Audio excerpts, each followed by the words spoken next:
Unveiled Mysteries of the Gnostic Scriptures, a voyage into ancient enigmas. Picture this. You unearth a trove of weathered manuscripts that weave a startlingly fresh tale about Jesus and the reality we inhabit. What if the foundations of creation, the divine, and our redemption harbor a shadowy secret, locked away beneath Egypt's sun-scorched dunes for countless generations? Such treasures were indeed discovered, cryptic scrolls etched in a tongue time forgot. Known as the Gnostic Gospels, they shatter the certainties we cling to. Entombed for centuries, their insights lay cloaked in silence. Who crafted these words? Why were they veiled from the world? Above all, what truths do they whisper? To pierce the veil of these timeless writings, we must travel back nearly 2,000 years, to an age when restless minds wrestled with the deepest questions of God, the universe, and liberation. The forgotten tomes of Egypt's sands. This odyssey begins in Egypt's boundless deserts, where, over recent centuries, explorers and scholars have pried strange papyrus volumes from the earth's grasp. These were no common relics. Their pages held words unspoken for over 1,000 years. Written in Coptic, an echo of Egypt's voice from the Roman age, they unveiled teachings that veer far from the Bible's familiar path. Some bore whispers of hidden truths, messages from Jesus meant for only a chosen handful. These are the Gnostic texts. But who were the Gnostics, and what convictions fueled their pens? The Gnostics, keepers of forbidden insight.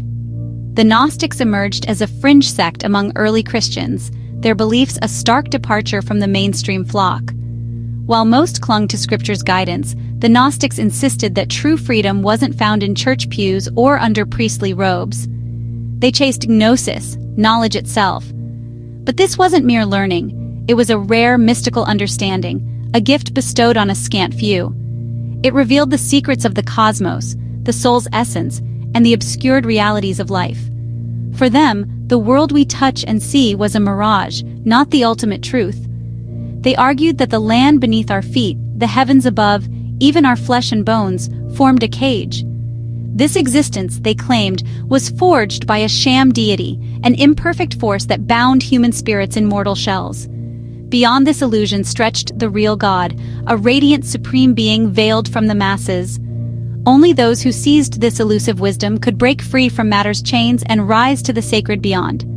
The Demiurge, a flawed architect unveiled. One of the Gnostics' most jarring revelations centers on the maker of our world. In Jewish and Christian lore, God reigns as the all-powerful, all-seeing craftsman of existence. Yet the Gnostics saw it differently. They declared the creator of this physical plane a fraud, naming him Yaldabaoth, or the Demiurge. No loving perfection here, just a prideful, broken being deluded into thinking himself supreme. In their tales, Yaldabaoth struts with a lion's head and a serpent's coils, a tyrant, not a savior. Instead of a paradise, he sculpted a realm steeped in pain, blindness, and decay. Worse still, he shackled souls to this flawed earth, clouding their sight of their starry origins. But hope flickered in their doctrine. A greater, hidden deity shone above, a pristine, radiant presence utterly unlike the Demiurge. Most languished in ignorance, deceived by his lies. Only the rare soul, armed with sacred insight, could awaken and flee this forged prison. Jesus, the light-bearer's secret mission. The Gnostic scrolls cast Jesus in a mesmerizing new light. The Bible hails him as God's Son, redeeming the world through his cross and rising. The Gnostics, though, painted him as more, a celestial envoy from a loftier plane, sent to spark understanding in those ripe to receive it. His purpose wasn't to bleed for sins, but to ignite awareness of the universe's truth and our divine core. Among their treasures shines the Gospel of Thomas, a departure from the New Testament's tales of Jesus' deeds. Instead, it gathers his whispered sayings, some familiar, others cloaked in riddle. He declares, "I am the light above all, the everything. Split wood, and there I am. Lift a stone, and I'll be found." This hints at a presence woven into all, from lifeless timber to rugged rock. Some see it as proof of God's nearness. Others sense a deeper, ungrasped mystery. Then there's a thorny teaching about women and eternity.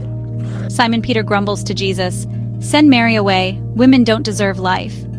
Jesus counters, "I'll shape her into male, a living spirit like you. Every woman who becomes male enters heaven's realm." This baffles us still. Is it a metaphor for spiritual strength transcending gender?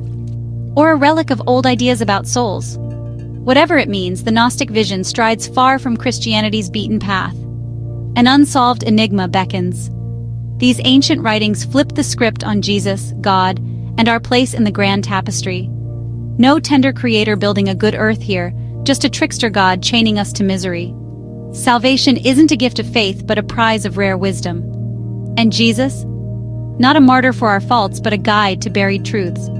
So why did these scrolls vanish into obscurity? Were they outlawed as threats to power, or reserved for an inner circle attuned to their depths? The answers slumber within these fragile pages. And the tale doesn't end there. More odd and daring texts have surfaced from Egypt's sands, promising fresh glimpses into creation, the cosmos, and Jesus himself. What other secrets lie in wait? That's a riddle we're driven to chase.